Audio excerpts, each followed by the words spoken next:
Here's how to use one of these safety cutters. Now, all you can see, like, you'd originally think that you'd probably take off this top piece, but you actually don't. It's a safety cutter for a reason, so you actually cannot cut yourself. You see, you can't even put your finger in there whatsoever. And this top piece does not come off. So how you want to use this is you just want to take the end, and you can see we can basically just stick this in on the end of the box like so. In doing so, you just pull down, and you can see you want to dig in this top piece, just like the anchor thing almost, and just pull it across like so. I did half of the box. I'm going to do this one, which I have not done. But you basically just want to dig in this anchor piece, just like so, into the side of the box, where you can see you can just pull and it'll easily cut the tape like so, and just cut the box like that. And that's all you need to do to use one of these. You can do all the sides. You can see that easily comes up.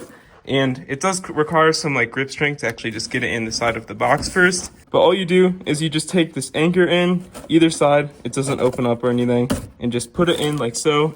And just pull across like so. And you can easily do this for every side of the box until it is open or collapsed. And that's all you need to do. If you found this helpful, consider liking and subscribing down below.